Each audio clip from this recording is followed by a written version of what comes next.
Assalamualaikum warahmatullahi wabarakatuh. Penguasa yang menguasai sebagian besar dunia adalah arba'atun, ada 4 orang.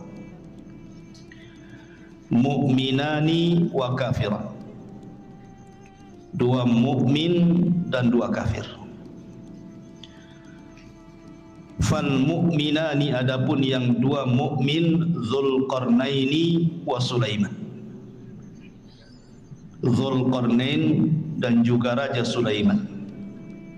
Wal kafirani Namrud wa Bukhtun Nasr.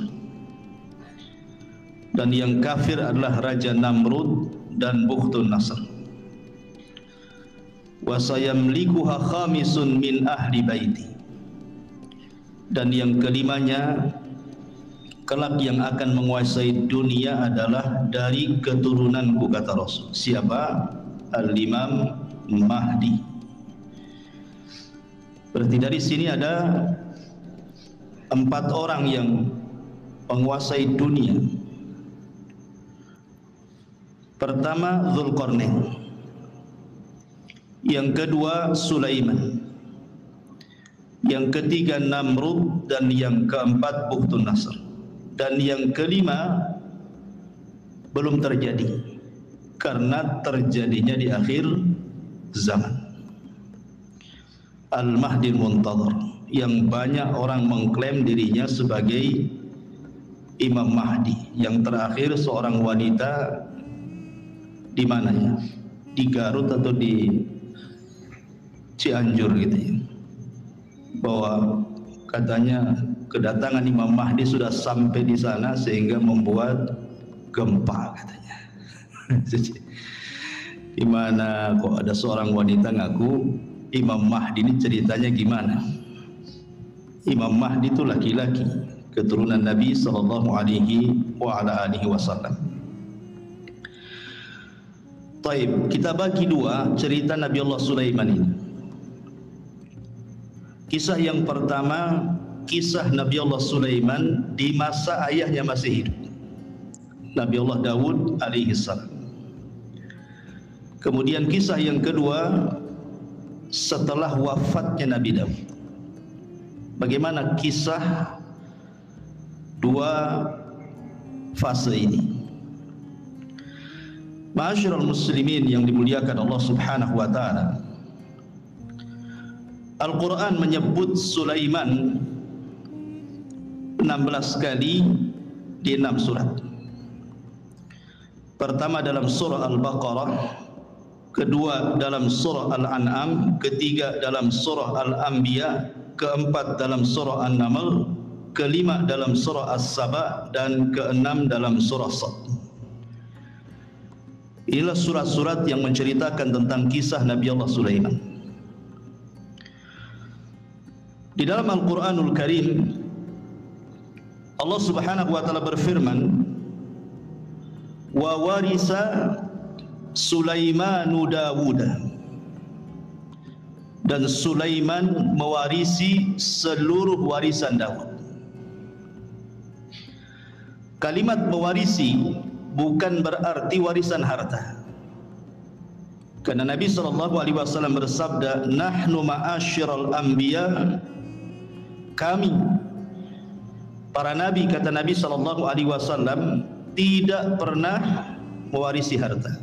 Ma tarakna sadaqah, apa yang kami tinggalkan itu adalah sedekah. Makanya Al-Imam Muslim meriwayatkan tentang kisah Fatimah radhiyallahu anha bintu Nabi sallallahu alaihi wasallam saat wafatnya Nabi datang kepada Abu Bakar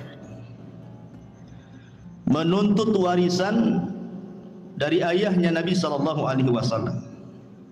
Tapi Abu Bakar menjelaskan tidak ada, karena Nabi SAW pernah bersabda, "Ma tarakna sadaqah." Apapun yang kami tinggalkan dari harta itu semua sedekah. Dari situ Fatimah, bahasa kitanya agak dongkol dengan Abu Bakar sehingga tidak mau bicara sampai wafat. Ada yang mengatakan 4 bulan setelah Rasul meninggal, kemudian Fatimah meninggal. Ada yang mengatakan 6 bulan, tapi tidak lebih dari 6 bulan. Lah ketika itu Ali radhiyallahu anhu belum berbaiat kepada Abu Bakar selaku khalifah. Kemudian setelah Fatimah meninggal dikuburkan, malam-malam dikuburkannya, Abu Bakar tidak dikasih tahu. Karena juga ada perasaan tidak senang Ali kepada Abu Bakar, bukan masalah kekhilafahan, tetapi masalah waris. Jadi Ali radhiyallahu anhu setelah itu mendatangi Abu Bakar, kemudian mengemukakan ketidaksukaannya. Kenapa dia menzalimi ahli bait, kok tidak dibagikan warisan Nabi? Maka Abu Bakar tetap mengatakan bahwa Nabi tidak mewarisi, walaupun ada harta tidak bisa diwarisi oleh ahli warisnya, karena seluruh harta Nabi, baik yang ada di Fadak atau yang ada di Khaybar gitu, atau bagian khumus dari ghanimah, itu semua jadi sedekah. Abu Bakar tetap berpegang dengan sabda Nabi SAW, baru Ali paham.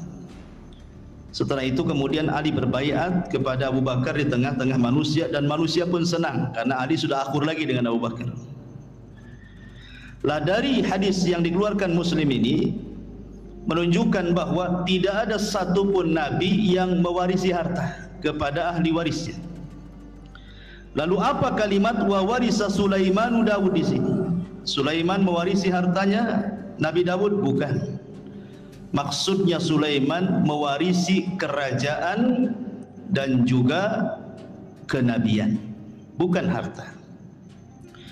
Sebab kalau kita membaca kitab-kitab ahli kitab dari perjanjian lama, Nabi Daud itu anaknya bukan Sulaiman saja, istrinya banyak. Tahu berapa istrinya Daud? 300 itu istrinya.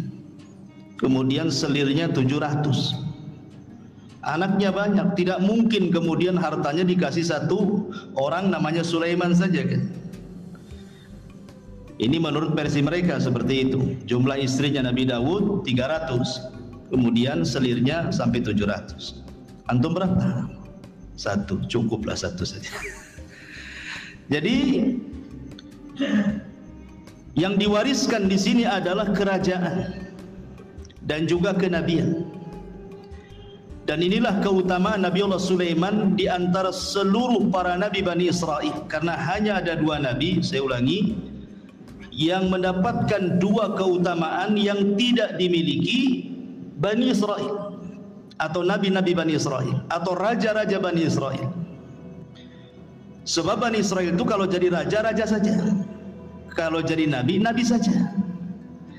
Tetapi Nabi Allah Sulaiman ini menggabungkan dua-duanya seperti ayahnya Daud, raja plus nabi.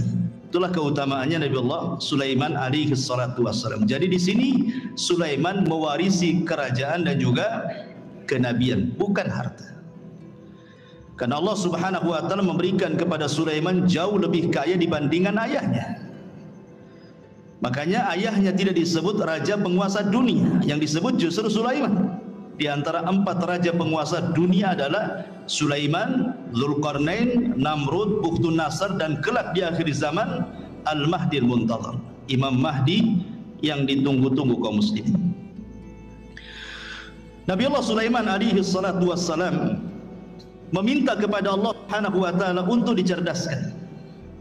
Dan harusnya kita juga sama, meminta kepada Allah Subhanahu wa taala untuk diberikan pengetahuan. Makanya Nabi SAW selalu berdoa, Rabbi zidni ilma, ya Allah tambahkan pengetahuan kepada. Itu Nabi yang jelas-jelas dapat wahyu saja masih minta ditambah ilmu, apalagi kita. Disebutkan dalam hadis Abdullah ibn Amr ibn As radhiyallahu anhu, ketika Sulaiman selesai membangun Masjidil Aqsa, Ingat, bukan membangun dari pondasi. Karena Masjidil Aqsa juga sudah dibangun oleh Nabi Yakub sebelumnya. Jadi ketika Nabi Ibrahim dan juga Ismail membangun Masjidil Haram, maka Nabi Yakub membangun Masjidil Aqsa. Jarak antara Yakub kepada Sulaiman itu jauh sekali, ratusan tahun pun gitu ya. Sehingga kemudian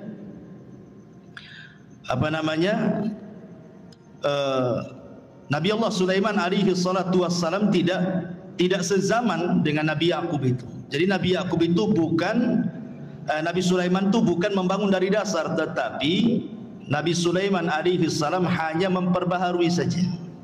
Dia memperbaharui apa yang sudah ada. Kemudian dibuat pondasi, di atas pondasi. Itulah yang disebut dengan Haikal Sulaiman, yang sekarang sedang dicari-cari oleh orang Yahudi. Haikal itu, bagi orang Yahudi yakin kalau seandainya haikal itu maksudnya pondasi yang dibangun di atas pondasi Masjidil Aqsa sebelumnya itu didapati hari ini, maka mereka akan merobohkan Aqsa, kemudian akan membangun Masjidil Aqsa sesuai dengan haikal Sulaiman menurut mereka.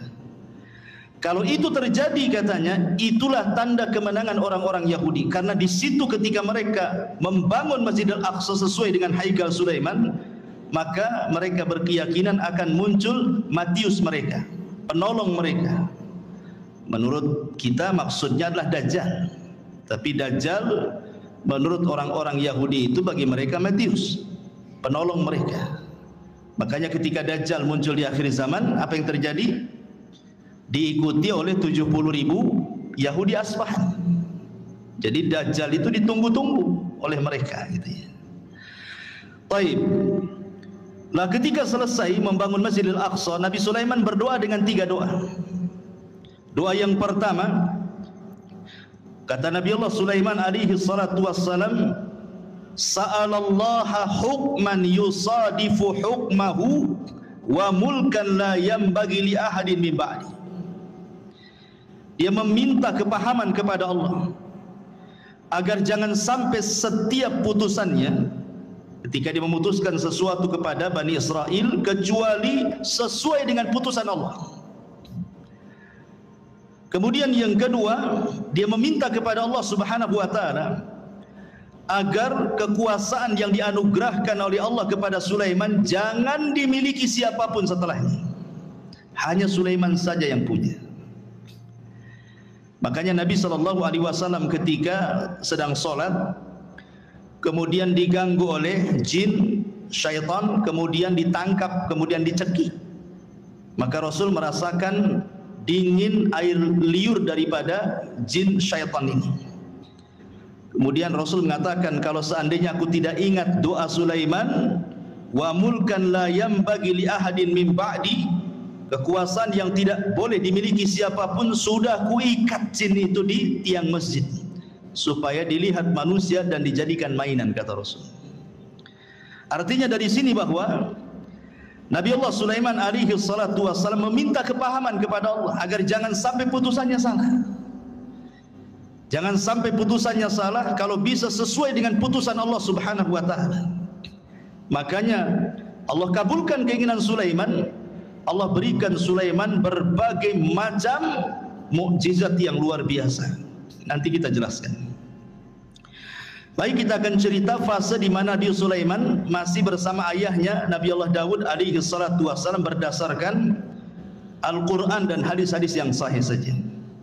Adapun kalau ada kisah-kisah Israiliyat itu hanya sekedar pelezat cerita saja, nggak perlu diyakini, nggak perlu didustakan, ya nggak perlu dibenarkan, ya sebagai pelengkap saja. Ma'asyiral muslimin yang dimuliakan Allah Subhanahu wa taala. Suatu ketika ada satu kisah dari 2 wanita yang dua-duanya itu punya bayi. 2 wanita ini sedang mandi ceritanya. Kemudian bayinya diletakkan di samping pemandian. Rupanya ada serigala. Kemudian dimakanlah salah satu bayinya, kemudian dibawa kabur ke hutan. Akhirnya kemudian setelah mandi dua wanita ini didapati cuma satu bayi. Maka oleh yang paling besar kakaknya wanita ini diambil bayi itu dan mengatakan ini milikku. Kata adiknya, bukan, ini milikku. Akhirnya datanglah kepada Nabi Allah Daud alaihi salam, minta diputuskan ini bayi punya siapa, karena cuma satu masalahnya. Maka Nabi Allah Daud alaihi salatu wasallam tentu dengan ijtihad, beliau seorang nabi. Akhirnya Nabi Daud memihak kepada yang memegang bayi, kakaknya, dan mengatakan itu bayimu, bukan bayi adik. Maka menangislah sang adik ini. Kemudian karena sudah putusan seorang raja, apalagi yang mau dibicarakan? Keluar. Sebelum keluar Sulaiman masuk. Kemudian mengatakan, wahai ayahku, bisa enggak saya ikut memutuskan perkara ini? Kata ayahnya, silahkan saja. Akhirnya Sulaiman alaihi salatu wassalam kembali memutuskan kes dua wanita ini. Kemudian Sulaiman mengatakan, ambilkan pisau. Orang-orang tercengang, kenapa Sulaiman minta pisau? Kemudian dikatakan, mau apa dengan pisau itu wahai Nabi Allah Sulaiman? Kata Sulaiman, saya ingin belah bayi ini jadi dua, pusar ke bawah dan pusar ke atas. Kan ini kan dua wanita saling mengklaim ini. Biar adil, kita potong aja bayinya jadi dua. Yang pusar ke atas ambil kakaknya, yang pusar ke bawah ambil adiknya. Nah, selesai. Kakaknya mengatakan, kalau itu putusan wahai Sulaiman, silahkan saja. Tapi adiknya membantah, jangan wahai Nabi Allah. Kalau memang engkau hendak membunuh bayi itu dengan cara memutuskan jadi dua, memotong jadi dua, sebaiknya serahkan saja bayi itu kepada kakak saya. Enggak apa-apa, saya tidak punya bayi. Dari sini Sulaiman tahu siapa wanita yang punya rahmat, siapa wanita yang tidak punya rahmat. Kata Sulaiman, itu bayimu, bukan bayi kakak. Kenapa? Karena kakaknya tidak ada rahmat. Masa mau dipotong, silahkan saja. Sementara adiknya enggak mau, berarti menunjukkan bayi itu bayi adiknya. Karena biasanya seorang ibu ada keterikatan emosional dengan anaknya kan? Maka Sulaiman mengatakan, ambil itu bayi.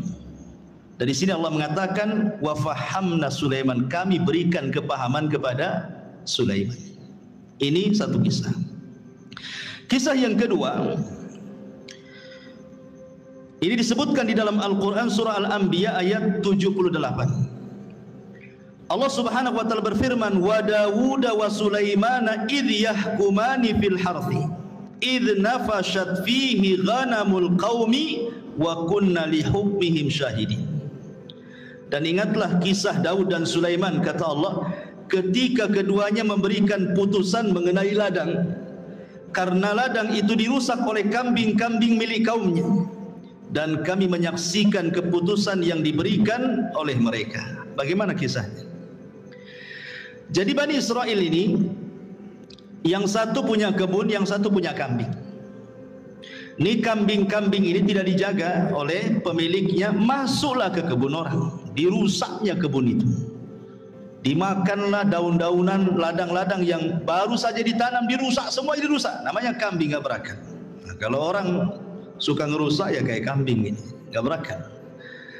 Jadi orang ini mengadu kepada Sulaiman, gimana nih kebun saya dirusak oleh kambing-kambing si fulan, katanya. Kata Nabi Allah Daud, kalau gitu datangkan orang yang punya kambing. Didatangkanlah yang punya kambing dengan yang punya kebun di hadapan Nabi Allah Daud. Maka Daud kemudian memberi putusan bahwa yang punya kambing ini harus membayar dengan kambing-kambing dia seharga kebun yang dirusaknya. Pamannya kambingnya 100, kalau seandainya 10 ekor cukup untuk membayar kerusakan itu, ya sudah, kasihkan 10 ekor. Itu putusan Nabi Daud. Maka ketika itu datang Nabi Allah Sulaiman dan juga meminta izin kepada ayahnya, boleh enggak ikut memberikan putusan? Kata ayahnya, silakan. Maka Nabi Allah Sulaiman memutuskan dengan putusan yang berbeda dengan ayahnya. Apa kata Nabi Sulaiman? Sekarang kambing-kambingmu serahkan ke yang punya kebun. Dia berhak dengan kambing-kambingmu sebagai jaminannya, dan dia boleh mengambil air susunya. Sementara engkau yang punya kambing, kau perbaiki kebunnya sampai sesuai dari sebelumnya, sebelum dirusak. Jadi suruh Nabi Sulaiman tukar-tukaran di sini. Yang punya kebun pegang kambing, yang punya kambing pegang kebun, supaya kebunnya ditanami lagi sampai kesedia kala baru kambingnya diambil lagi sebagai jaminan. Maka di sini keputusan Sulaiman lebih adil dibandingkan keputusan Nabi Allah Daud. Ini dua kisah disebutkan dalam hadis yang sahih dan juga disebutkan di dalam ayat Al-Quran surah Al-Anbiya ayat 79. Taib. Ini diantara dua kisah semasa Nabi Sulaiman bersama Nabi Allah Daud. Kita masuk pada kisah kedua. Bagaimana kisah Nabi Allah Sulaiman alaihi salatu wassalam itu sendiri. Setelah wafatnya Nabi Allah Daud alaihi salatu wassalam, maka Sulaiman menjadi pewaris tahta dan juga pewaris kenabian sama dengan ayahnya. Dan Nabi Allah Sulaiman alaihi salatu wassalam diberikan banyak mukjizat sebagaimana doanya dia. Minta diberikan kerajaan yang tidak diberikan kepada orang setelahnya. Makanya banyak kemudian kehebatan dan kecerdasan Sulaiman yang tidak dimiliki banyak nabi. Di antara mukjizatnya adalah Nabi Allah Sulaiman alaihi salatu wassalam ya tadi diberikan kerajaan dan juga kenabian, dan itu tidak ada di zaman Bani Israel kecuali dia dan ayahnya saja. Tetapi ma'asyiral muslimin yang dimuliakan, kalau memang Nabi Allah Sulaiman diberikan kekayaan yang banyak, bagaimana dengan Nabi kita?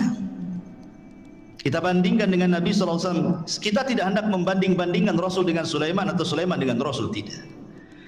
Tetapi kalau ada orang bertanya, berarti kalau begitu Nabi Sulaiman lebih hebat dong dibandingkan Nabi kita. Kan mesti ada yang ngomong begitu nanti kan. Maka kita jawab sebagaimana yang dijelaskan oleh Imam Ibnu Katsir di dalam kitabnya Bidayah wan Nihayah, bahwa Nabi SAW berdasarkan hadis Aisyah dan juga Ibnu Abbas radhiyallahu anhuma, sebelum wafatnya Nabi SAW pernah ditawarkan Allah kunuzul ardi, pembendaharaan bumi oleh Allah. Kalau engkau mau wahai Muhammad, aku berikan pembendaharaan bumi untukmu. Tapi Nabi SAW tidak mau.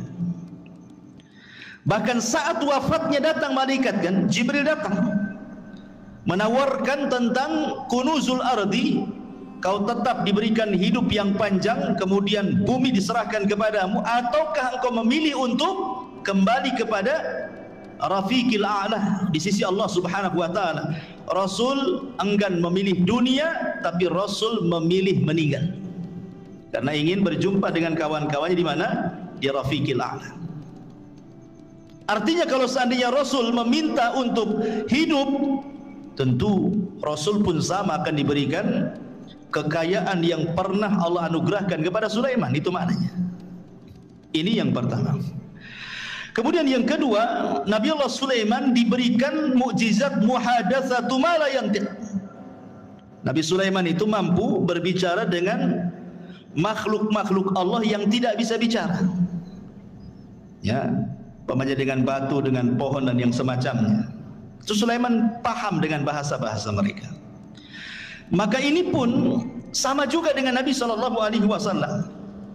Bahkan Nabi SAW pernah mengatakan, inni la a'rifu hajaran kana yusallimu alayya bi Makkah qabla an ab'atha inni la a'rifuhu al-an.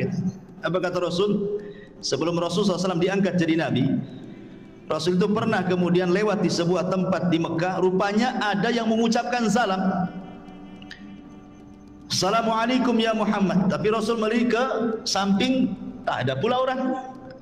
Ya, hanya ada bebatuan dan pepohonan saja kan. Akhirnya kemudian setelah Rasul diangkat jadi Nabi baru paham bahwa yang mengucapkan salam itu adalah batu dan pepohonan. Dan Rasul mengatakan, aku sekarang tahu di mana hajar ataupun batu yang ketika aku belum diutus jadi Nabi dia mengucapkan salam kepadaku. Artinya Nabi SAW pun diberikan oleh Allah Subhanahu wa taala mukjizat gitu ya. Bahwa batu-batu kemudian pohon-pohon juga bertasbih dan mengucapkan salam kepada Nabi sallallahu alaihi wa ala alihi wasallam. Bahkan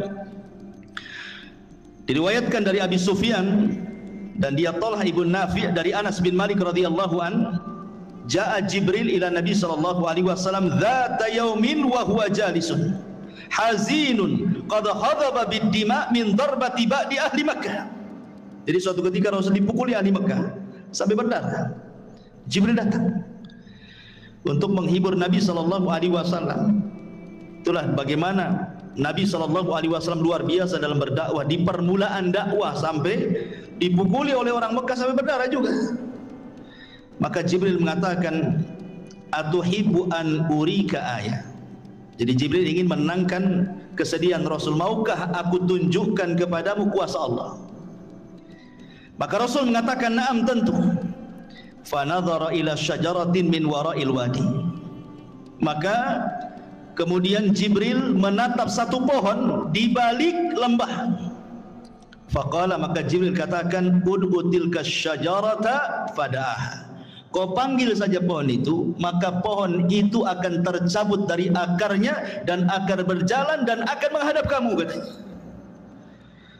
Kemudian Nabi SAW memanggil betul-betul pohon itu, betul-betul pohon itu tercabut dari akarnya, berjalan menghadap Rasul, mengucapkan salam. Kemudian kata Jibril, murha, perintahkan dia untuk kembali. Maka Rasul pun memerintahkan dia untuk kembali. Kata Rasul, hasbi, cukup, katanya. Artinya kalau Nabi SAW mau, semua pohon bisa diperintahkan, ya kan? Kalau mau, umpamanya kalau Nabi SAW mau, bisa saja pohon-pohon itu diperintahkan Nabi SAW. Dan ini mujizat Rasul. Dan sanadnya, riwayat ini ala syarti Muslim, berdasarkan syarat Imam Muslim.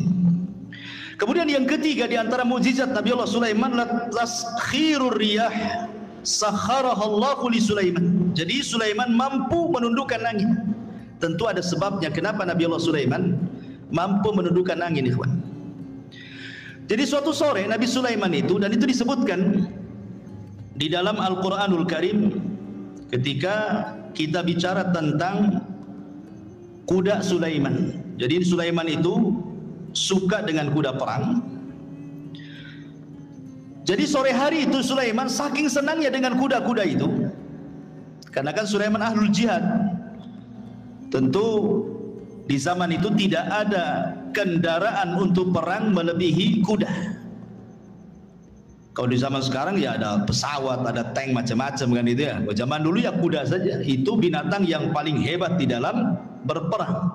Makanya Allah bersumpah dalam Al-Quran, wal adiyati ghabha, demi kuda-kuda perang yang mengeluarkan suara terengah-engah. Dan Rasul mengatakan bahwa di ubun-ubun kuda perang itu ada barokah sampai kiamat. Dan Rasul mengatakan 3 olahraga yang disunahkan: berenang, kemudian memanah, kemudian berkuda. Memang kuda itu ada keistimewaan. Dan di akhir zaman nanti perangnya kaum muslimin melawan orang-orang Nasrani itu dengan kuda, karena teknologi sudah tidak ada. Artinya kuda ini berkahnya sampai kiamat. Maka Sulaiman suka dengan kuda. Jadi suatu sore dia memandang kudanya, mengelus-ngelus kudanya gitu ya. Dan ingat, ada kuda khusus. Sulaiman itu punya kuda, dia punya sayap. Jadi ya ada kuda-kuda biasa, tapi ada khusus kuda Nabi Sulaiman itu bersayap dia. Ya, jadi bisa terbang dengan kuda itu dengan sayap. Dari mana kita tahu kudanya Sulaiman itu bersayap? Dari perkataan Nabi SAW, dari senyumnya Rasul ketika Aisyah radhiyallahu masih kecil. Aisyah kan masih kecil kan, usianya masih muda. Jadi suka dengan boneka-bonekaan. Nah, di antara boneka yang di depan Aisyah itu kuda yang bersayap. Jadi Rasul mengatakan, itu kok kuda bersayap, kata Nabi. Masa ada kuda bersayap? Kata Aisyah radhiyallahu mengatakan, bukankah kau tahu bahwa kudanya Sulaiman juga bersayap? Katanya Aisyah. Fadhahikan Nabi SAW. Maka Rasul tersenyum. Ya. Dan Rasul tidak membantah kan, hanya senyum saja kepada Aisyah radhiyallahu anha. Dari sini sebagian ulama beristidlal bahwa ada kuda-kuda Sulaiman itu yang bersayap. Walaupun ada yang membantah bahwa Aisyah ini hanya menukilkan cerita-ceritanya orang-orang Quraisy, dan Rasul juga tersenyum. Ya, tidak mengatakan mengiyahkan dan juga tidak mentidakkan. Jadi ada juga yang membantah tidak ada. Ya kuda-kuda tidak bersayap. Tapi ada juga yang mengatakan kuda Sulaiman itu ada yang bersayap gitu ya. Jadi saking asiknya dia memandang kuda Sulaiman itu, lupa dia sampai matahari terbenam. Harusnya dia melaksanakan dua rakaat salat. karena solat itu sudah ada sejak zaman dulu. Lihat Zakaria, wa huwa yusalli fil mihrab, dia sedang salat di mihrab, menunjukkan para nabi salat. Ya. Jadi sampai terbenam matahari lupa salat dia, setelah terbenam baru ingat salat. Menyesal Sulaiman. Maka disebutkan di dalam Al-Quranul Karim tentang kisah Nabi Sulaiman ini, idh urida alaihi bil asyi as-safinatul jiyad. Ingatlah ketika pada satu sore dipertunjukkan kepada Sulaiman kuda-kuda yang jinak tetapi sangat cepat larinya. Faqala, maka Allah katakan, inni ahbabtu hubbal khair, menghikayatkan perkataan Sulaiman. Maka dia berkata, sesungguhnya aku menyukai segala yang baik dari kuda, tetapi an dzikri rabbi hatta tawarat bil hijab, yang membuat aku ingat akan kebesaran Tuhanku sampai matahari terbenam. Maka Sulaiman lupa tidak solat. Ketika dia lupa tidak solat, dia menyesal. Maka keesokan harinya apa kata Sulaiman? Urudduha alayya fatafika mashan bisuq wal a'naq. Bawalah semua kuda-kuda itu kembali kepadaku. Lalu dia, ada yang mengatakan dalam tafsirnya, memotong kaki dan leher kuda itu, menyembelihnya. Jadi ada dua riwayat, ada dua penafsiran ulama. Ada yang mengatakan Sulaiman tidak menyembelih kuda, karena mustahil. Apa salah kuda? Kenapa disembelih? Sulaiman hanya ngusap saja, kemudian disuruh jauhkan dia dariku. Tapi Allahu a'lam, pendapat yang masyhur dari kalangan ahli tafsir, Sulaiman betul-betul menyembelih kuda itu kemudian disedekahkan. Ikhwan, kuda Nabi Allah Sulaiman menurut keterangan Bani Israel itu, Israiliyat, itu bukan satu dua kuda. Ya, ribuan kuda disembelih dan disedekahkan kepada Bani Israel, fuqara Bani Israel. Nah, setelah kemudian Nabi Allah Sulaiman menyembelih kuda-kuda itu karena terlalaikan dari salat, maka kaidah dalam Islam apa? Man taraka syai'an lillahi awadallahu khairan minhu. Siapa yang meninggalkan sesuatu karena Allah, Allah ganti dengan yang lebih baik. Ketika Sulaiman meninggalkan kuda-kuda itu karena Allah, karena melalaikan dia dari salat, Allah ganti yang lebih baik. Apa itu? Allah tundukkan angin. Jadi Sulaiman itu kalau berperang, dia membuat semacam papan kayu-kayu besar gelondongan gitu, kemudian diikat-ikat. Jadilah macam perahu. Ya. Jadi kalau Sulaiman itu mau pergi kemana saja, naik saja dia di atas perahunya. Apa yang perlu dibawa, kuda atau pasukan apa, nanti dia suruh angin untuk mengangkatnya, tinggal pergi. Lebih enak kan, naik kuda kan. Makanya disebutkan dalam Al-Quran itu, kalau kuda itu mampu berjalan 1 bulan, cuman setengah, pagi berangkat, sore sudah sampai. Kalau naik kuda, sebulan perjalanan. Dan itu berarti Allah berikan yang jauh lebih baik dibandingkan kuda. Itulah sebabnya ditaklukkan angin kepada Nabi Allah Sulaiman alaihi salatu wassalam. Taib. Bagaimana dengan Nabi sallallahu alaihi wasallam? Apa keutamaan yang mungkin setara dengan ditundukkan angin kepada Nabi Allah Sulaiman? Maka Imam Ibnu Katsir rahimahullahu taala menyebutkan beberapa perbandingan. Beliau mengatakan, amma taskhirur riyah li Sulaiman faqad qala Allahu fi sya'nil ahzab. Kalau memang Sulaiman ditundukkan angin sehingga mudah untuk berperang melawan musuh-musuhnya, maka Rasul pun diberikan oleh Allah Azza wa Jalla dengan mukjizat yang sama yang dicantumkan dalam surah Al-Ahzab. Ya ayyuhalladzina amanu udhkuru ni'matallah alaikum idh ja'atkum junudun fa arsalna alaihim rihan wa junudan lam tarauha.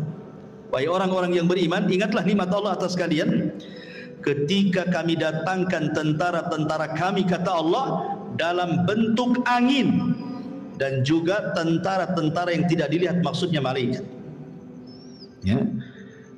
Jadi kalau Sulaiman untuk berperang mereka atau dia dan juga pasukannya dibawa oleh angin, maka Allah Subhanahu wa taala juga memberikan mukjizat, tentara-tentara Allah membantu Rasulullah, termasuk angin dan juga para malaikat. Makanya ada istilah nusirtu bis sabah wa uhlikatil adu bid dabur, kata Rasul. Aku ditolong dengan angin pagi dan kaum Ad dihancurkan dengan angin sore. Makanya sepanjang sejarah Nabi SAW tidak berperang. Kalau menyerbu sebuah kaum, tidak pernah menyerbu siang, sore atau malam. Maka Rasul akan menyerbu di waktu subuh. Kalau terdengar azan, Rasul tidak menyerbu, menunjukkan daerah itu daerah Islam. Dari sini istidlalnya para ulama membedakan negeri Islam dengan negeri kafir itu dari suara azan. Jangan seperti orang-orang yang terpaham radikal membedakan negara Islam dengan negara kafir itu dari segi undang-undang. Undang-undang kita ini mengacu kepada Belanda, tauhid. Negara kita kan negara tauhid nih, kayak dia aja yang muslim tuh. Bukan itu yang membedakan negara Islam dengan negara kafir. Kalau dalam negara itu banyak saut-sautan adzan, berarti negara Islam tuh. Kalau ada sebagian negara kita memang tidak sesuai dengan apa yang diturunkan Allah dan Rasulnya, ini bukan pembeda bahwa negara itu dikatakan negara tauhid seperti negara kita ini. Ini bukan negara tauhid. Ya.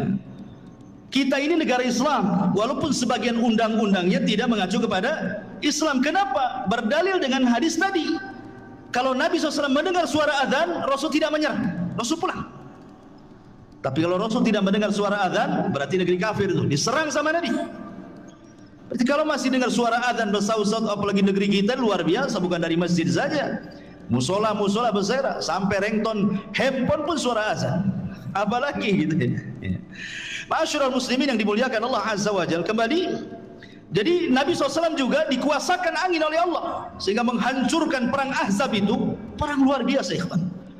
Bayangkan Nabi dikepung, namanya Ahzab. Ahzab itu kelompok-kelompok. Siapa kelompok-kelompok ini? Orang kafir Quraisy bergabung dengan orang-orang Yahudi, bergabung dengan orang-orang suku-suku Arab yang benci dengan Nabi, bergabung dengan orang munafik dari dalam lagi. Kalau bukan karena Allah, kalah Nabi itu. Tapi Allah utus angin, kemudian menghempas tenda-tenda, menakutkan kuda-kuda mereka sehingga pada kabur semuanya, sehingga habis perbekalan mereka, kendaraan mereka enggak ada, pulang tunggang langgang, menang dalam perang Ahzab. Ya. Baik, kemudian juga dalam perang Badar 314 melawan 1000 lebih tentara. Rasul pun tidak punya pengalaman perang.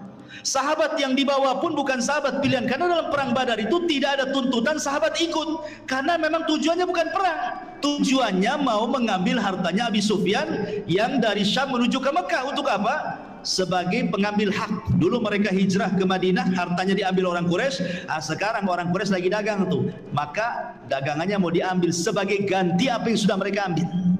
Rupanya Abu Sufyan cerdas pula, ngirim dom-dom supaya memberitahu Abu Jahal bahwa dia akan diserang. Abu Jahal menyiapkan pasukan 1000. Rupanya terjadi perang Badar. Jadi perang Badar ini perang yang tak terduga masalahnya. Tetapi sampai Nabi ketakutan, takut kalah. Maka di malam harinya diistighotsah di samping Abu Bakar dan mengatakan, Allahumma intahlik hadhil isabah falan tu'bad abada. Ya Allah, kalau kau hancurkan kelompok yang sedikit ini, nggak ada lagi yang menyembah kamu di permukaan bumi gitu. Allah menangkan 314 melawan 1000. Allah menangkan. Siapa yang Allah menangkan? Kaum muslimin. Dengan apa? Diutusnya oleh Allah 5.000 malaikat. 5.000 malaikat diutus. Kalau Sulaiman menggunakan tentara jin, tetapi Rasulullah SAW diutus oleh Allah bi 5.000 minal malaika. 5.000 malaikat turun dipimpin Jibril menggunakan kuda namanya Kaidum. Kudanya Jibril itu namanya Kaidum. Kaidum Haizum. Haizum namanya. Ya, siapa kuda Jibril? Haizum. Kaidum Haizum. Ya, sambil memacu kudanya. Sebentar saja kalah orang musyrik itu. Ya. Baik, ma'asyiral muslimin yang dimuliakan Allah Azza wa Jalla. Ini mukjizat Nabi Sulaiman. Kemudian mukjizat Nabi Sulaiman yang lain, taskhirul jin. Bisa menundukkan jin. Dan itu disebutkan di dalam Al-Qur'anul Karim, wa minal jinni man ya'malu baina yadayhi bi'idni rabbih. Wa man yazik minhum an amrina nudhikhu min adzabis sa'ir ya'maluna lahu ma yasha' min mahariba wa tamathila wa jifanil kal jawab wa qudurir rasiyat. Dan sebagian jin yang bekerja di hadapan Sulaiman, di bawah kekuasaan Sulaiman dengan izin Allah, dan siapa yang menyimpang di antara mereka kalangan jin dari perintah kami, kami rasakan kepada mereka azab neraka yang apinya menyala-nyala.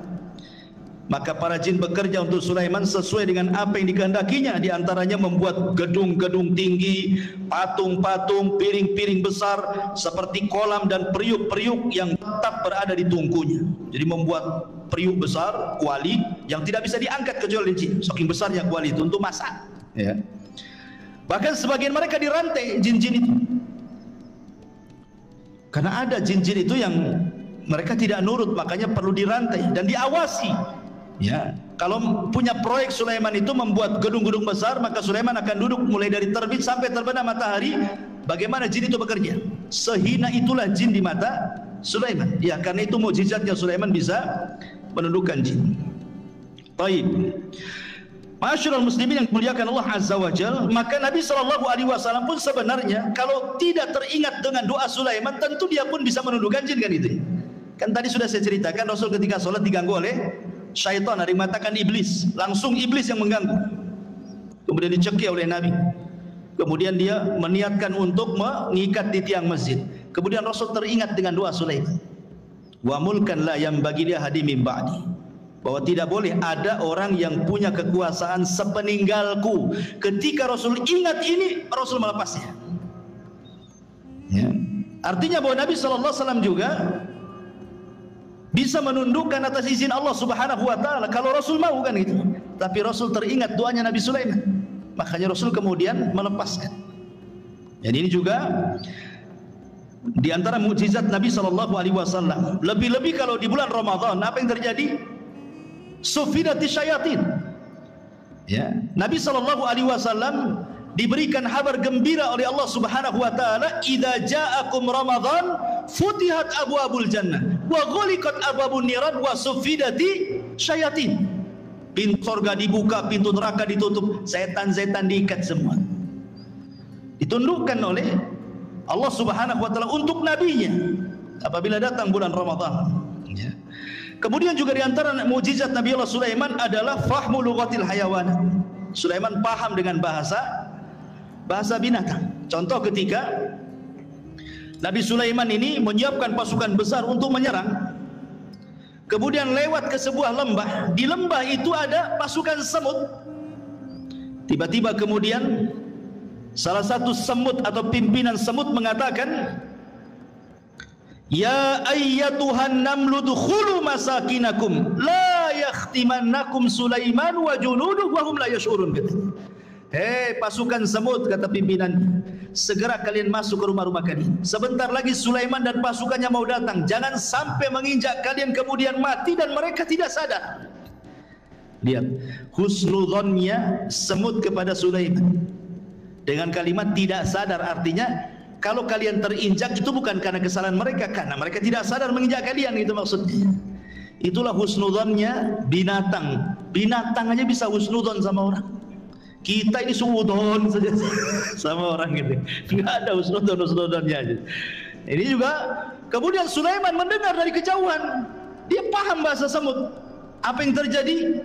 Ketika Sulaiman mendengar pimpinan semut ngomong begitu, fatabassama dhahikan min qauliha. Sulaiman tersenyum, habis itu tertawa lebar karena paham dengan ucapannya. Kemudian Sulaiman karena diberikan anugerah seperti itu, dia bersyukur. Apa doanya? Rabbi auzi'ni an ashkura ni'mataka allati an'amta alai wa ala walidai wa an a'mala salihan tardah wa adkhilni bi rahmatika fi ibadika salihin. Ya Rabb, anugerahkan kepadaku agar aku tetap bersyukur akan nikmat. Diberikan anugerah mampu memahami bahasa hewan, gitu ya. Yang telah Engkau berikan nikmat kepadaku dan nikmat kepada kedua orang tuaku, dan aku agar aku bisa beramal saleh supaya Engkau redha dan Engkau masukkan aku dengan rahmatmu termasuk hamba-hambamu yang saleh. Subhanallah. Manusia sekaya Sulaiman, manusia sehebat Sulaiman, manusia yang kekuasaannya sampai separuh dunia, masih mengatakan, saya bersyukur akan nikmatmu kepadaku. Ini pelajaran bagi orang-orang kaya. Ya. Sekaya apa sih Anda dengan Sulaiman itu? Sekaya apa? Berapa uang di rekeningnya Anda itu? Berapa mobil yang Anda punya? Berapa rumah yang Anda punya itu?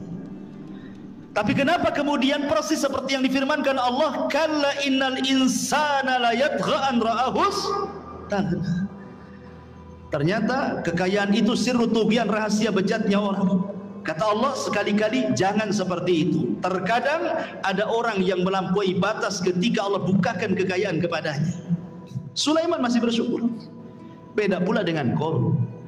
Qarun malah mengatakan apa? Innama utitu min ilmin indi. Enak saja kau mau ngambil zakatku. Dia ngomong sama utusannya Nabi Musa itu. Enak saja kau mau mengambil zakatku, katanya.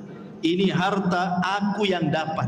Sama sekali Qarun tidak menasabkan harta itu kepada Allah, sehingga Allah katakan wa khassafna bihi wa bidarihil ardh. Kami tenggelamkan si Qarun dan seluruh harta-hartanya ke dasar bumi. Jadilah kalau sekarang nemu harta dikit-dikit harta Qarun, harta Qarun. Nemu dompet aja harta Qarun, semua harta Qarun, ya. Intinya bahwa di sini ada pelajaran besar. Kemudian juga Sulaiman mengajarkan akhlak. Bagaimana dia tersenyum kepada semut, ya. Dan senyum itu bagian daripada akhlak yang sangat murah tetapi besar nilainya, besar pengaruhnya, ikhwan. Apalah susahnya senyum coba? Senyum itu tidak susah, tapi pengaruhnya besar. Senyum itu jauh lebih berpengaruh dibandingkan ngomong, ya. Karena biasanya orang yang suka senyum itu langsung disukai orang. Beda dengan orang yang jarang senyum gitu kan, susah orang suka. Tapi orang yang suka senyum, ya manis senyumnya karena orang suka senyum. Beda kalau orang jarang senyum, sekali senyum pahit tuh biasanya. Nah, ini senyum ngapain nih? Jangan-jangan mau pinjam uang pun katanya kan. Artinya bahwa sebagaimana ulama mengatakan akhlak itu terbagi tiga, dari leher ke atas, kedua tangan, dan dari atas kepala ke bawah kan. Itu akhlak namanya. Dari leher ke atas di situ ada mata. Orang yang jarang melotot kalau ngomong berarti punya akhlak. Orang yang jarang mengeluarkan kata-kata kotor kecuali santun, maka itu berakhlak. Telinganya tidak mendengar kecuali yang dibolehkan dia mendengar. Hidungnya tidak mencium kecuali yang dibolehkan dicium. Senyumnya selalu tersebar. Itu akhlak namanya, ya. Kemudian kedua tangan mudah membantu orang. Kemudian dari badan ke atas, ketika kita bicara dengan orang, kita berhadap-hadapan. Jangan badan kita ngadap kemana, orang pula ngadap ke kita. Mentang-mentang dia kaya, pejabat, kemudian nggak direken ngomong apa sebelah itu. Dia ngadap sana, orang ngadap sini kan itu. Nggak berakhlak badannya, ya. Jadi itu akhlak namanya. Sulaiman mengajarkan akhlak, fatabassam, dia pun senyum. Dan Rasul mengatakan tabassumuka li akhika sadaqah. Senyum kamu kepada saudaramu itu sedekah. Coba bayangkan, kalau antum senyum ketemu orang senyum, berapalah sedekah. Mungkin antum bakhil mengeluarkan uang, ya. Gantilah uang itu dengan senyum, kan enak. Tapi kalau tengok kotak infak jangan senyum. Enggak penuh-penuh nanti. Maksudnya kalau ketemu orang gitu ya. Baik. Kembali bahwa Nabi Allah Sulaiman alaihi salatu wasallam mampu paham dengan bahasa binatang. Sekarang bagaimana dengan Nabi sallallahu alaihi wasallam? Al-Imam Ibnu Katsir mengatakan, "Wa laqad u'tiya Muhammadun sallallahu alaihi wasallam misla dzalik wa aktsar minhu." Rasul pun diberikan hal yang sama, bahkan lebih banyak dibandingkan Sulaiman, kata Imam Ibnu Katsir. Faqad taqaddam dzakarna li kalamil bahaim was-siba wal haninil jad'i wa ragha'il ba'ir wa kalamil syajari wa tasbihil hasa wal hajari wa du'aihi iyahu ila akhir perkataan Ibnu Katsir. Saya contohkan beberapa kisah. Pertama, kisah Abi Sa'id Al-Khudri radhiyallahu anhu. Jadi ceritanya Abu Sa'id Al-Khudri ini menceritakan, jadi ada seorang penggembala, tiba-tiba datang serigala. Penggembala datang serigala, diambillah satu kambing itu, dibawa kabur ke hutan, dikejar sama yang punya kambing, akhirnya direbut lagi dari serigala itu. Tiba-tiba serigalanya bisa bicara. Apa kata serigala ini? Ala tattaqillah, tidakkah kau bertakwa kepada Allah? Tanzi'u minni rizqan saqahullahu alayya. Kata serigala, tidakkah kau bertakwa kepada Allah, wahai penggembala? Kau sudah merebut rizki yang Allah anugerahkan kepada kau ambil lagi, katanya. Kagetlah ini penggembala kambing. Kok serigala bisa bicara kan itu ya? Ini aneh ini serigala ini, kok bisa bicara gitu. Kalau sekarang kan tengok di punggungnya ada baterainya enggak? Gitu, berarti robot itu ya.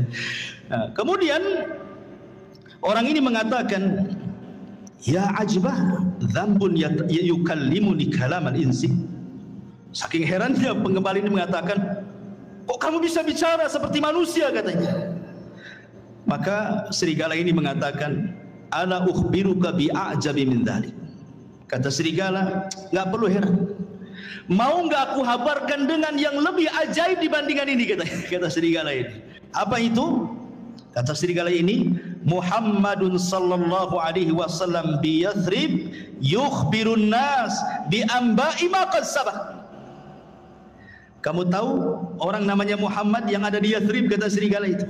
Dia lebih hebat dibandingkan aku. Dia mampu berbicara tentang habar-habar yang sudah berlalu dari kalangan para nabi, Qarun, Fir'aun dan yang lainnya, atau yang akan datang hari kiamat, macam-macam. Aku tidak bisa, kata serigala. Akhirnya kemudian seorang ra'il ghanam ini akhirnya datang menemui Nabi, masuk Islam. Kemudian dia menceritakan tentang serigala yang bicara itu ke hadapan Nabi SAW. Maka kata Rasul, sadaq, serigala itu benar, katanya. Walladzi nafsi Muhammadin biyadihi la taqumus sa'ah hatta yukallimus siba'al insan. Tidak akan tegak kiamat, kata Rasul, sampai ada binatang yang bicara dengan manusia. Itulah kamu, katanya. Jadi sanadnya adalah syarti sahih, dan hadis ini disahihkan oleh Imam Al-Baihaqi. Lihat, serigala ini mengakui apa? Kehebatan Nabi, dan dia bisa bicara. Kemudian juga diriwayatkan dari Safinah maula Rasul. Rasul itu punya pembantu namanya Safinah. Pembantu Rasul banyak, salah satunya Safinah namanya. Jadi Safinah ini suatu ketika dia sedang safar, naik perahu. Qadar Allah, perahunya dihempas ombak, akhirnya hancur perahunya, berantakan.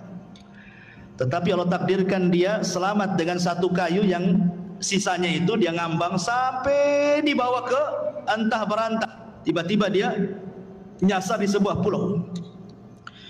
Ketika terbangun, tiba-tiba ada singa di hadapannya.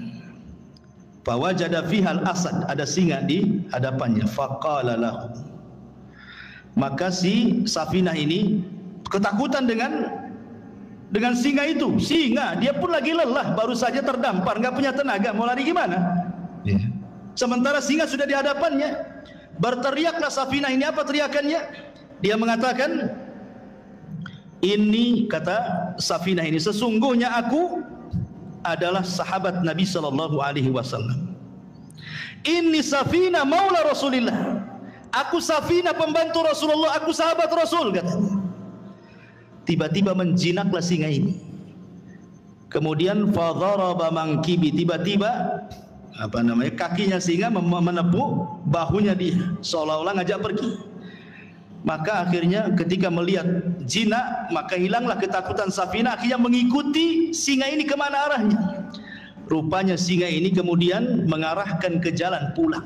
Sebelum pulang, katanya Safinah menceritakan, seolah-olah dia melambai-lambai, yuwaddi'uni, seolah-olah ingin berpisah, ya, selamat pergi, gitu kan. Subhanallah. Kemudian hal ini disampaikan kepada Nabi SAW. Ya, binatang disebut saya pembantu Nabi, langsung jinak. Luar biasa. Kan nggak menghadap Nabi. Nabinya di mana? Safinah hanya beritahu, saya ini pembantu Nabi. Tadinya singa yang garam jadi lunak gitu. Tapi antum jangan praktekkan.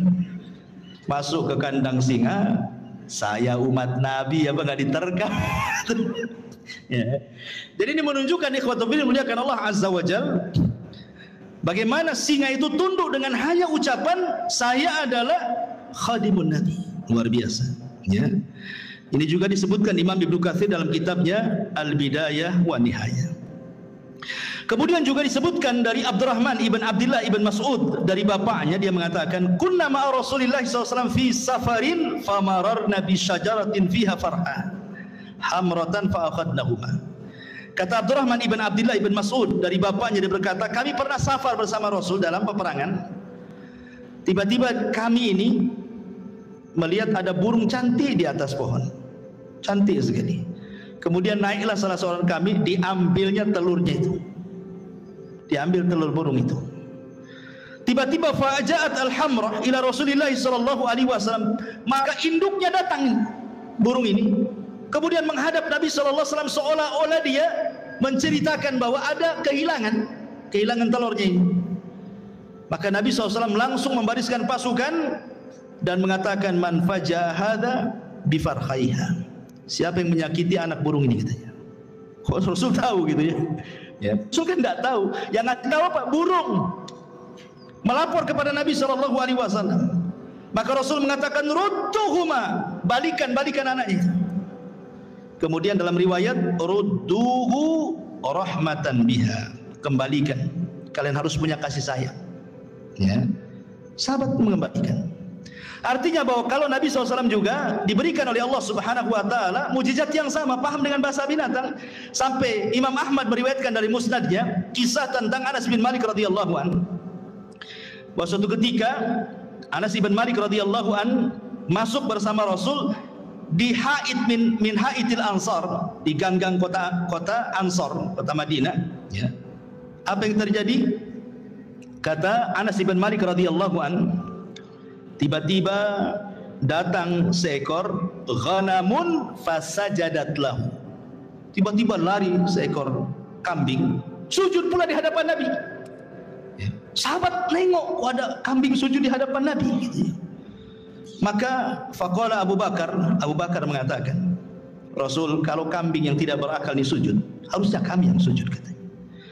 Tapi Rasulullah mengatakan, la yambagi an yasjuda ahadun li ahadin walau kana yambagi li ahadin an yasjuda li ahadin la amartul mar'an tasjuda li zawjiha. Tidak boleh. Kalau Allah perintahkan aku untuk merintahkan kalian sujud di antara kalian, maka yang pertama kali aku peruntukkan sujud bukan kalian kepadaku, tapi seorang istri sujud kepada suaminya, karena besarnya haknya. Tetapi aku tidak diperintahkan untuk itu. Ada yang mengatakan hadisnya lemah, tetapi ada yang sahih yang dikeluarkan Musnad Imam Ahmad juga tentang kisah unta yang mengejar Rasul. Tiba-tiba Rasul sedang naik keledai bersama Jabir, disusul sama unta itu. Setelah untanya di depan, tiba-tiba ia buruk sujud di hadapan Rasul. Kemudian Rasul turun, dilihatnya unta itu nangis, diusap air matanya. Kemudian Rasul entah berbincang-bincang apa dengan unta, sahabat tidak tahu. Tiba-tiba Rasul berdiri, berteriak, man sahib hadal jamal, siapa pemilik unta ini? Tiba-tiba ja'a fatan minal ansar, datang anak muda dari Ansar, ana ya Rasul, saya Rasul. Maka Rasul marah dan mengatakan, afala tattaqillah fi hadhil bahimati allati malakakallahu iyyak. Tidakkah kau bertakwa kepada Allah? Allah sudah kuasakan unta kepadamu. Kenapa engkau tidak merawatnya? Innaka tuji'uhu wa tut'ibu. Kau hanya membuat unta sakit dan engkau membuat unta lapar. Kau hanya bisa mempekerjakan saja, tidak bisa mensejahterakan. Rasul paham juga dengan bahasa unta. Ya. Ini mukjizat, artinya kalau Sulaiman juga paham dengan bahasa semut dan binatang-binatang yang Rasul pun sama, bahkan lebih, kata Ibnu Katsir, dibandingkan Nabi Allah Sulaiman alaihi salatu wassalam. Kemudian juga yang lainnya di antara Sulaiman isalatun nuhas, mampu mencairkan tembaga persis seperti bapaknya. Kan bapaknya itu kan bisa membuat baju besi kan, tanpa harus dibakar, dikasih pandu besi. Nah, Sulaiman juga seolah-olah tangannya panas, besi tinggal dikual-kual, bila baju besi. Makanya Allah mengatakan wa arsalna lahu ainal qitr, kami alirkan cairan tembaga bagi Sulaiman. Artinya Sulaiman mampu untuk membuat baju besi cukup dengan tangannya, persis seperti mukjizat bapaknya Nabi Allah Daud alaihi salatu wasallam. Ini diantara mukjizat yang Allah Subhanahu wa taala anugerahkan kepada Sulaiman. Ada satu kisah dari Abu Hurairah radhiyallahu anhu, hadis ini dikeluarkan Imam Ahmad dan disahihkan oleh Imam Hakim, walaupun ada sebagian melemahkan. Jadi suatu ketika kharaja Sulaiman alaihi salam tasqi fara'a namlatan mustalqiyatan ala dhahriha rafi'atan qawami'aha ila sama taqulu Allahumma inna khalqun min khalqi laisa bina ghaniyun an suqyak faqala irji'u faqad suqitum bida'wati ghairikum. Jadi Sulaiman ini kan waktu itu terjadi pacaklik di Bani Israel, enggak hujan lama, enggak turun-turun hujan. Jadi Sulaiman mau pasukan untuk sholat istisqa di lapangan. Tiba-tiba kemudian Sulaiman melihat ada semut sedang terlentang menghadap ke langit. Dan Sulaiman mendengar doanya semut itu. Apa doa semut ini? Ya Allah, aku ini adalah hamba dari hamba. Tidak ada yang lebih kaya darimu, maka hujani kami. Tiba-tiba ketika semua selesai doa, hujan tuh. Ya. Maka Sulaiman mengatakan kepada pasukannya, irji'u, pulang. Ya, cukup sudah, ada yang meminta hujan selain dari kalian. Ya. Kemudian Al-Hafidh Ibnu Hajar menyebutkan dalam Al-Talkhis bahwa Al-Imam Ad-Daruqutni Hakim juga mengeluarkan hadis dari Abu Hurairah tanpa menyebutkan Sulaiman. Jadi ada seorang nabi, tetapi riwayat ini walaupun lemah memperkuat bahwa yang berdoa kisah ini adalah kisah Sulaiman, karena ada riwayat walaupun lemah bahwa yang dimaksud nabi ini adalah Nabi Sulaiman. Tapi ada riwayat yang sahih tapi tidak disebutkan siapa namanya. Adapun riwayat yang menyebutkan adanya Sulaiman dilemahkan para ulama. Tapi yang jelas bahwa lihat bagaimana di sini faedahnya. Ternyata Allah Subhanahu wa taala terkadang mengabulkan doa sebelum kita minta. Itu syahidnya di sini. Orang-orang ini kan belum istisqa. Kenapa hujan? Rupanya orang lain yang minta. Dari sini menunjukkan bahwa Allah itu Karim. Bukan Bang Karim ya, Karim. Artinya Karim itu pemurah. Ya. Dia bisa mengabulkan hamba-hambanya sebelum diminta.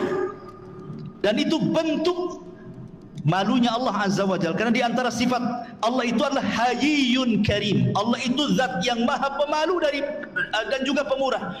Lah bentuk pemalunya Allah Subhanahu wa taala adalah Allah pantang apabila ada seorang hamba mengangkat kedua tangannya kemudian dibiarkan kosong tidak diberi. Allah pantang itu. Idza rafa'a 'abdun yadayhi ila sama faqala ya rabbi an yaruddahuma sifra, kata Rasul. Kalau ada seorang hamba mengangkat begini kemudian mengatakan ya Rabb, kemudian tidak diberi, oh tidak, pasti diberi orang itu. Atau terkadang belum dia berdoa sudah dikabulkan. Belum dia berdoa sudah dikabulkan. Subhanallah. Ya. Taib. Kemudian kisah Nabi Allah Sulaiman alaihi salatu wasalam bersama burung hudhud. Ini menariknya karena disebutkan di dalam surah An-Naml.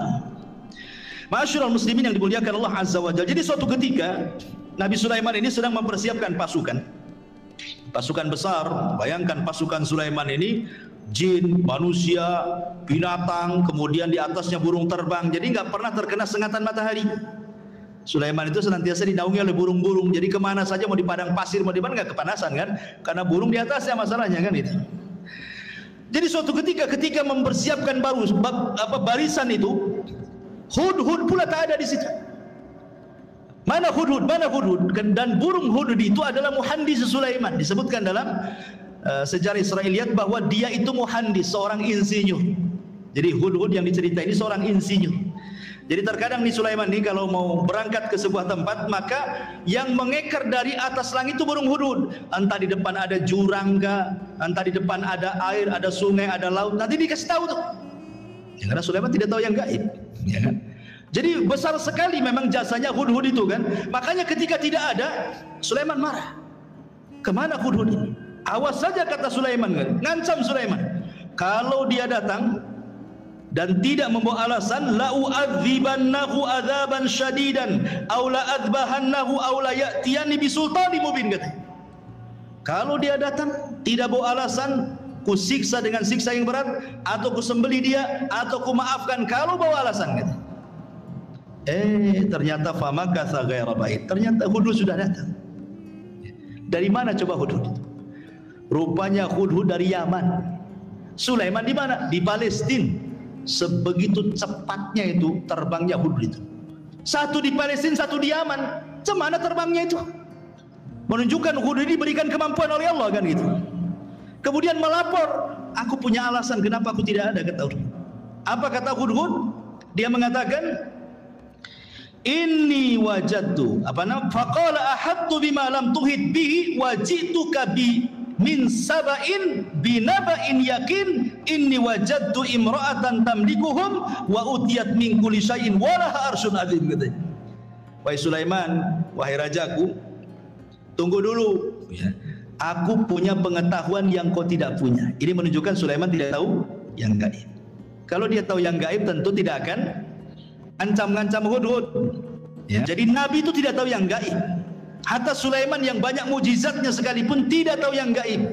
Buktinya Hudhud mengatakan, aku punya ilmu yang kau tidak punya, katanya. Dan di sini menunjukkan tawadhu'nya seorang Sulaiman, raja besar, penguasa dunia, masih mendengarkan alasan.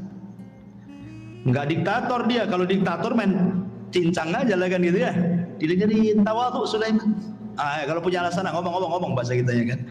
Dia mengatakan begini, wahai Sulaiman, aku baru terbang ke Yaman. Aku temui di Yaman ada kerajaan besar. Rupanya yang memimpin seorang ratu, katanya. Itu kerajaan luar biasa, katanya. Memuji kerajaan itu.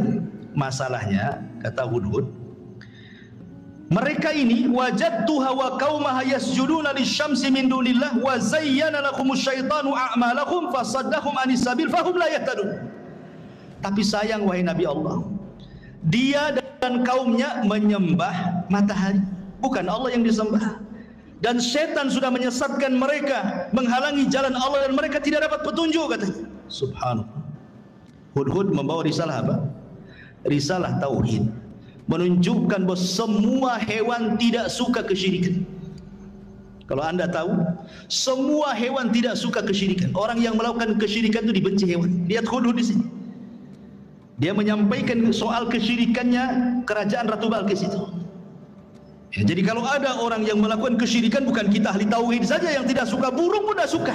Ini Hudhud itu tidak suka dengan orang yang menyembah selain Allah ini. Kemudian diceritakan alasannya, setan sudah menghiasi mereka sehingga mereka tersedari Allah. Dari sini menunjukkan bahwa kesesatan apapun, kata Hudhud, pasti sutradaranya setan. Kalau ada orang nyimpang, orang sesat gitu ya, berarti dalangnya setan tuh di belakangnya. Hudhud ngasih tahu tuh sama kita. Ya. Akhirnya kemudian Sulaiman ya nggak begitu percaya saja. Namanya habar tuh bisa ya bisa tidak kan gitu. Makanya Sulaiman akhirnya gini saja. Kita lihat asadaqta am kunta minal kadibin. Kita lihat beritamu, apakah engkau termasuk orang dusta ataukah benar beritamu itu. Jangan asal cerita saja, bawa bukti, katanya. Nih aku akan tulis surat. Bawa surat itu ke ratu yang ada di sana. Akhirnya ditulis. Lah tulisannya salah satunya apa? Bismillahirrahmanirrahim. Jadi pertama yang menulis Bismillahirrahmanirrahim itu Nabi Sulaiman. Sebelum Nabi kita, Nabi Sulaiman sudah menulis Bismillahirrahmanirrahim min Sulaiman, dari Sulaiman. Itu sejarah awal Bismillah itu. Ketika Ratu Balqis sedang duduk-duduk, datang si Hudhud itu ngasih surat. Dibaca surat itu, kagetnya bukan kepala. Ya. Habis itu kemudian dia kumpulkan tuh pembesar-pembesarnya Ratu Balqis itu. Kemudian Ratu Balqis mengatakan, qalat ayyuhal mala inni ulqiya ilayya kitabun karim. Telah sampai kepadaku surat yang karim. Lihat, Ratu Balqis menghargai surat itu. Dia tahu karena isi surat itu dari seorang nabi. Ya. Kemudian Ratu Balqis mengatakan, ya ayyuhal mala aftuni fi amri ma kuntu qati'ata amran hatta tashhadun. Sekarang bagaimana pendapat kalian? Ini raja maunya kita masuk Islam, kalau tidak dia serbu kita, katanya. Kata raja-raja ini, kata para pembesarnya, tunggu dulu wahai ratu, nahnu ulu quwwatin wa ulu ba'sin syadid wal amru ilaiki fangduri madza ta'muri. Tenang, kita ini kerajaan besar, tentara kita kuat, kita hadapi sajalah, katanya. Tapi putusan tetap kepadamu. Nurut kepada Ratu Balqis. Ratu Balqis ini orang berakal, makanya dia mengatakan kepada para pembesarnya, ingat, innal muluk idza dakhulu qaryatan afsaduha wa ja'alu a'izzata ahlaha adillata wa kadzalika yaf'alun.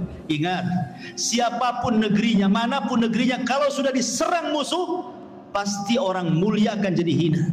Nanti jadi tawanan, ya, nanti akan dibunuh, nanti anaknya, ibunya jadi yatim, menjanda, macam-macam lah kan gitu. Ini bahaya, enggak usah lah kayak gitu.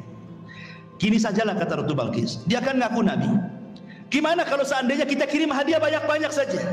Kita lihat, kata Ratu Balqis, kalau memang dia seorang nabi, pasti dia akan tidak akan menerima hadiah ini. Tapi kalau dia raja yang haus kekuasaan, pasti diterima. Kita lihat nabi atau bukan, katanya. Itu cerdas Ratu Balqis itu. Dikirim hadiah banyak-banyak. Ya. Ketika kemudian Sulaiman mendapatkan hadiah itu, Sulaiman mengatakan, qala atumiddunani bimal Fama atani Allah khairun mimma atakum bal antum bihadiyatikum tafrahun. Kata Sulaiman, enak saja kalian kirim hadiah katanya. Aku sudah punya semuanya, yang aku miliki, yang Allah berikan itu jauh lebih baik daripada yang engkau miliki, kata Sulaiman. Lihat, Sulaiman selalu menasabkan kepada Allah di sini. Apa kata dia? Atumidduni bimali fama atani Allah. Ini bahasanya.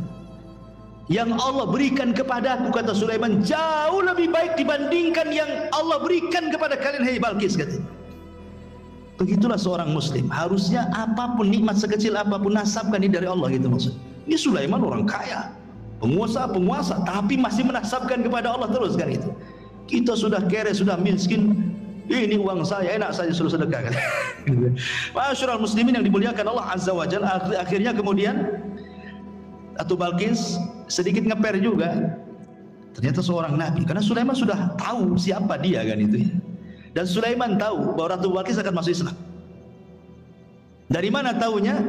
Dari akalnya yang cerdas. Dia tidak mau perang, malah ngirim hadiah. Jadi Sulaiman mengira-ngira ini pasti dapat hidayah wanita ini. Makanya kemudian Sulaiman akhirnya apa? Punya siasat, dikumpulkannya pasukannya, jinnya, orang soleh dikumpulkan. Apa kata Sulaiman? Sebelum si Balqis datang ke sini, baiknya istananya kita pindahkan dari Yaman ke sini, katanya. Siapa yang bisa mindahkan istananya Ratu Balqis ke hadapanku, kata Sulaiman. Akhirnya qala ifritun minal jin. Bangunlah jin ifrit. Ifrit itu di bawahnya iblis, ya. Di bawahnya ifrit ada namanya Maroddah yang diikat di bulan Ramadan itu. Apa kata jin ifrit? Ana atika bihi qabla an taquma min maqamik. Aku bisa mendatangkan istana itu, wahai Sulaiman, sebelum kau bangkit dari tempat dudukmu di singgasanamu itu. Menunjukkan bahwa jin punya kekuatan, bisa memindahkan sebuah istana, kan? Bisa dipindah. Apalagi mindah uang di celengan, paling mudah itu. Ya, kalau antum punya uang di celengan kok hilang, jangan-jangan dipindah ifrit. Pas dicek tak ada lubang, betul lah dipindah jin. Tapi kalau ada lubang itu bukan jin yang pindah, orang rumah itu yang pindah. Jadi akhirnya ifrit mengatakan, perintahkan aku saja, sebelum kau bangkit istana sudah sampai di sini. Qala alladzi indahu ilmun minal kitab. Tiba-tiba seorang yang mempunyai ilmu dari kita berkata, ana atika bihi qabla an yartadda ilaika tarfuk. Kalau aku tidak, wahai Sulaiman, perintahkan aku saja sebelum matamu berkedip sudah sampai istana itu. Terjadi silang pendapat, siapa orang ini? Kok sakti kali dibandingkan ifrit nih? Ada 4 penafsiran para ulama. Ada yang mengatakan bahwa dia adalah Jibril. Jibril turun dan mengatakan, saya akan mindahkan. Penafsiran yang kedua, ini ifrit tapi yang muslim, yang satunya kafir, yang mengatakan sebelum kau bangkit itu adalah ifrit kafir. Tetapi yang mengatakan sebelum berkedip ini ifritnya muslim. Itu satu penafsiran yang lain. Penafsiran yang ketiga, Sulaiman sendiri yang ngomong begitu. Aku bisa memindahkan sekejap sebelum aku berkedip sudah sampai. Tapi pendapat yang masyhur dari kalangan para ulama bahwa yang memindahkanlah seorang laki-laki yang bernama Asif ibnu Barkhiyah. Asif pakai shad, Asif ibnu Barkhiyah, dialah orang kepercayaannya Nabi Musa yang diajar, yang mampu menguasai Ismul A'zam, nama-nama Allah yang agung. Kalau dalam Islam itu ada namanya Asmaul Husna. Di antara Asmaul Husna itu ada namanya Ismul A'zam. Menjadi perselisihan para ulama. Ismul A'zam dalam Asmaul Husna itu apa? Ada yang mengatakan Al-Hayyu, ada yang mengatakan Al-Qayyum, ada yang mengatakan Allah. Wallahu a'lam. Pokoknya tidak tahu mana yang satu. Kalau antum berdoa membaca Asmaul Husna 99 itu, insya Allah doa antum dikabulkan, karena pasti akan membaca Ismul A'zam. Salah satu dari 99 kan kita tidak tahu yang mana satu itu Ismul A'zam itu. Nah, kalau berdoa cobalah baca semua itu Asmaul Husna itu. Boleh jadi pas dengan Ismul A'zam, karena kan disembunyikan yang mana satu kita tidak tahu. Lah Asif bin Barkhiyah ini menguasai Ismul A'zam. Makanya kemudian dia berdoa kepada Allah sebelum berkedip istananya sudah sampai. Seorang-orangnya juga keangkut di istana itu. Bayangkan, Ratu Balqis datang ke hadapan Sulaiman. Kata Sulaiman, sebelum Balqis masuk ke istana kita robah dikit, katanya. Masih kenal nggak dengan istananya? Apa yang dirobah? Tehelnya, keramiknya dirobah. Dibuat apa? Dibuat kaca. Ya, karena kan di istana dipindah, diletakkan di lautan. Masalah istana itu kan bawahnya air tuh. kasih kaca. Jadi seolah-olah kalau nginjak itu nginjak air gitu. Jadi kata Ratu Balkis kepada Sulaiman kepada Balkis, betul nggak Islam? Kayaknya iya, kayaknya tidak katanya. Dia ragu-ragu deh. Iya ke tidak kan itu? Kalau tengok bangunannya iya, tapi kok isinya beda kan itu ya. Makanya sempat disebutkan dalam Quran ini, Balkis ini sampai kemudian menyingkap pakaiannya, khawatir terkena air, padahal itu kaca tuh. Ya. Dari situlah dia melihat kehebatan Sulaiman. Akhirnya Ratu Balkis mengatakan perkataan menunjukkan dia masuk Islam, wa aslamtu ma'as Sulaiman lillahi rabbil alamin. Maka Balkis pun mengatakan, aku sekarang masuk Islam bersama Sulaiman. Dia masuk Islam akhirnya. Tapi menjadi perselisihan apakah Balkis ini menjadi istri Sulaiman atau tidak, itu menjadi khilaf ulama. Ada yang mengatakan jadi istrinya, ada yang mengatakan tidak. Wallahu a'lam. Tidak ada riwayatnya. Karena Sulaiman ini juga istrinya banyak. Ada dalam sebuah hadis yang sahih. Jadi suatu malam Sulaiman itu diberikan kekuatan mampu menggauli istrinya. Istrinya 100 ya kawan. Ada yang mengatakan yang 60 istri sahnya, yang 40 selirnya. Ya. Jadi semuanya 100. Kata Sulaiman, malam ini bernazar ingin menggauli semua istrinya dalam satu malam. 100 wanita digauli satu malam. Kalau nggak punya kekuatan, tengkleng lantum tuh. Ini kan khusus para nabi. Nabi itu diberikan kekuatan oleh Allah. Sulaiman diberikan kekuatan itu.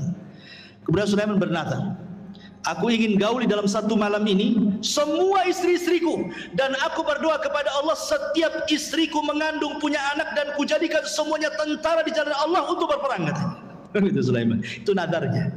Rupanya Sulaiman lupa membaca insya Allah. Harusnya dia mengatakan insya Allah. Karena masyiah itu tetap milik Allah. Kalau kita berkehendak, Allah tidak mungkin terjadi. Allah berkehendak, kita tidak, pasti terjadi. Itu semua kaidah seperti itu.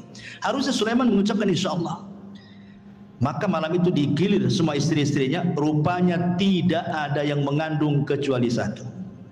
Ketika melahirkan, separuh manusia, separuh bukan. Tidak punya kaki. Puntung kakinya ke atas. Ya, nggak punya kaki. Ya. Itulah makanya kenapa walaupun dia seorang nabi, tetap masyiah itu milik Allah. Kehendak itu milik Allah. Makanya penting mengucapkan insya Allah. Apapun, mengucapkan insya Allah. Mau datang besok, insya Allah. Datanglah insya Allah. Tolonglah datang insya Allah. Oh, kayaknya orang sekarang kalau bilang insya Allah ragu-ragu tuh. Padahal insya Allah itu maksudnya mengaitkan kejadian kepada Allah, karena Allah yang berkehendak. Walaupun kita sudah yakin besok akan datang, yang namanya kehendak milik Allah ternyata ketabrak, ternyata ada masalah, ternyata macet, kan nggak jadi juga kan gitu ya. Makanya setiap apapun gantungkan kepada Allah Subhanahu wa taala. Untuk terakhir karena waktu juga. Jadi sebelum wafatnya Nabiullah Sulaiman alaihi salatu wassalam, ada satu kisah juga yang menarik di sini. Tentang kisah seorang petani. Ya, belum saya ceritakan. Jadi suatu ketika ada seorang petani, dia berangan-angan ingin mendapatkan kekuasaan seperti yang dimiliki oleh Sulaiman. Akhirnya kemudian angin itu tiba-tiba kemudian memberitahu Sulaiman bahwa ada orang yang berangan-angan ingin seperti dia. Angin yang menceritakan kepada Sulaiman. Maka Sulaiman pun datang kemudian menemui petani itu dan mengatakan, wahai petani, janganlah kau berangan-angan sesuatu yang kau tidak mampu. Jangan. Ya, dan di sini juga ada berdoa itu sesuai dengan kemampuan. Jangan berdoa kepada Allah meminta sesuatu yang mustahil antum dapat.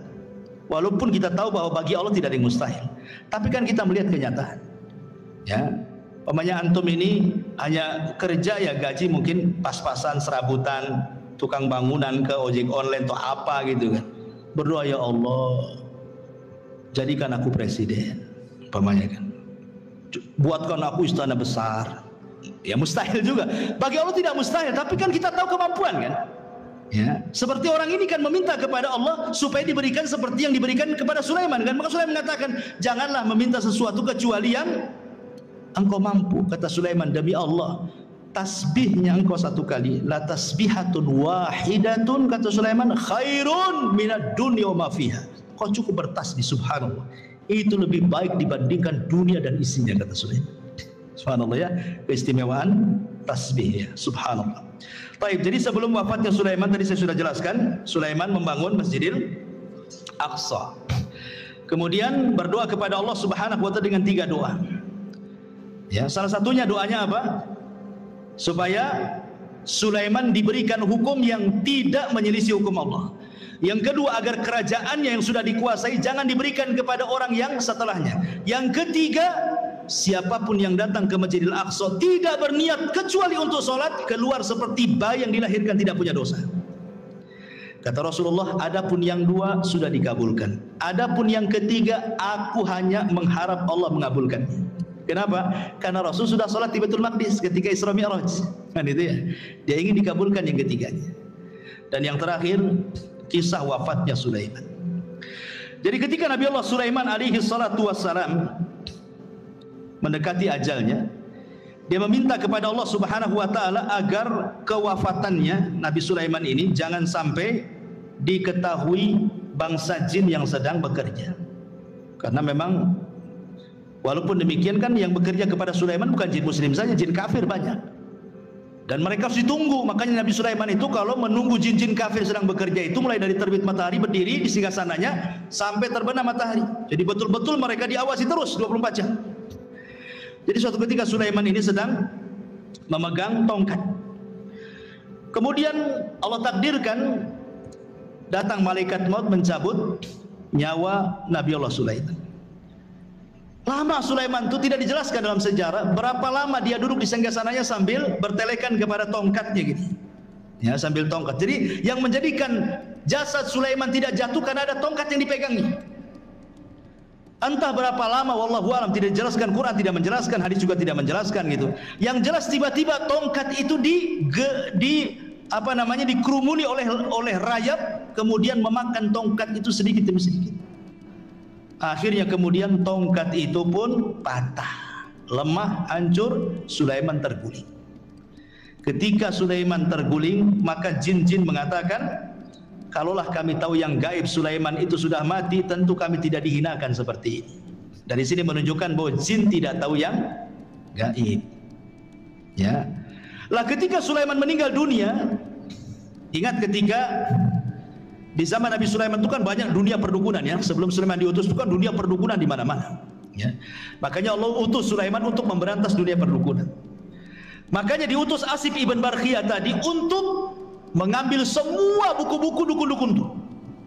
Kemudian diancam dukun-dukun itu, kalau masih melakukan praktik perdukunan dibunuh. Maka tidak ada berani satupun dukun yang melakukan praktik perdukunan. Mereka diminta tobat dan mentauhidkan Allah. Kemudian buku-bukunya disimpan oleh Asif ibn Barkhiyah di sebuah kotak dan itu diletakkan di bawah singgasana Sulaiman. Sulaiman pernah ngancam, siapa yang mengambil buku sihir ini, kalau dia manusia aku bunuh dia, kalau dia dari kalangan jin terbakarlah dia. Ketika Sulaiman meninggal dunia, jin tidak bisa mendekati karena terkena sumpahnya Sulaiman, kalau diambil sama dia kan terbakar. Akhirnya kemudian mereka merayu, ada 2 orang namanya Harut dan Marut. Ada yang mengatakan Harut Marut itu manusia, ada juga yang mengatakan Harut Marut itu malaikat, ada yang mengatakan Harut Marut itu setan, macam-macam lah penafsiran ulama ya. Tapi yang jelas bahwa akhirnya diambillah oleh Harut dan Marut ini, kemudian diajarkan kepada manusia.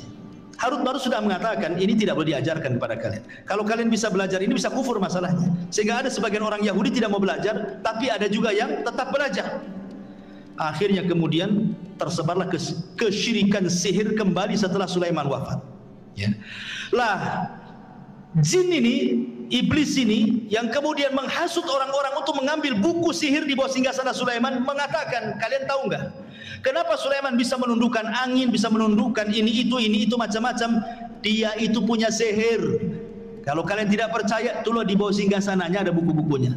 Kalau kalian ingin seperti Sulaiman, ambil pelajari katanya. Dari sinilah muncul keyakinan Yahudi bahwa Sulaiman itu bukan nabi, tetapi tukang sihir. Makanya di zaman Nabi SAW ketika Rasul kemudian memuji Sulaiman, menjelaskan tentang mukjizat-mukjizat Sulaiman, orang-orang Yahudi Madinah tidak terima dan mengatakan Sulaiman bukan nabi, Sulaiman itu penyihir.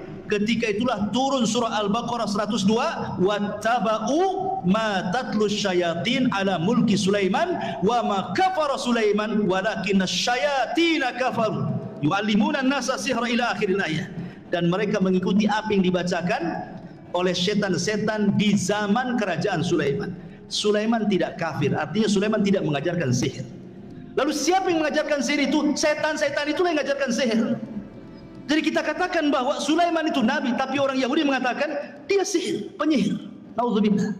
Makanya Allah turunkan wattaba'u ma tatlu syayatin ala mulki Sulaiman wa ma kafara Sulaiman walakinna syayatina kafaru yu'allimuna an-nasa as-sihra wa ma unzila 'alal malakaini bi Babila Harut wa Marut. Wallahu a'lam. Kisah Harut Marut panjang, tidak perlu dikisahkan, di lain kesempatan saja. Ini di antara kisah singkat dari Nabi Allah Sulaiman. Wallahu a'lam. Mudah-mudahan ada manfaatnya. Subhanakallahumma wa bihamdika asyhadu an la ilaha illa anta astaghfiruka wa atubu ilaik. Allahu ta'ala. Assalamualaikum warahmatullahi wabarakatuh.